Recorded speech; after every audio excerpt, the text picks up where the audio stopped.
आंसू आ जाते हैं रोने से पहले, आंसू आ जाते हैं रोने से पहले, ख्वाब टूट जाते हैं सोने से पहले।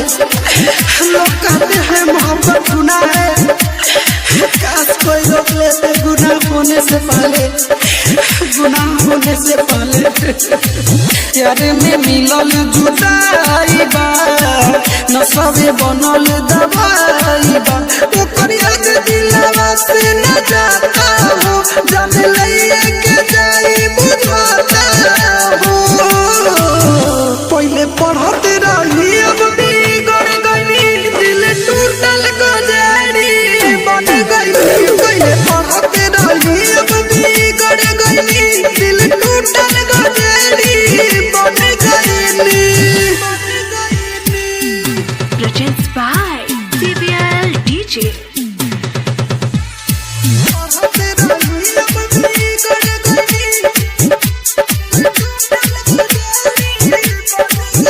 पहले लोग कहे हमें सुधा हो, अब घर के कहता बेहुदा हो। हम पागल के नियन जियतनी, जब से भइली जाने जुदा हो। धोखा मिलल प्यारे लहर गईली, जे भी बोलल ओकर से लड़ गईली। पहले पढ़त रही अब बिगड़ गईली, दिल टूटल गजारी बन गई। पहले पढ़त रही अब बिगड़ गईली, दिल टूटल गजारी बन गई। Presents by CBL DJ.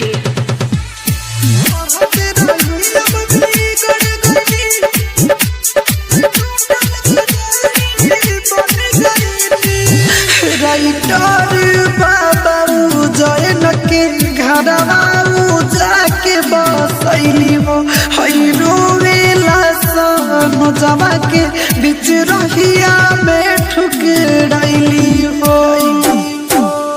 आगे देखिया में लागल कर गईली, ओकर प्यार में हम बेघर भइली।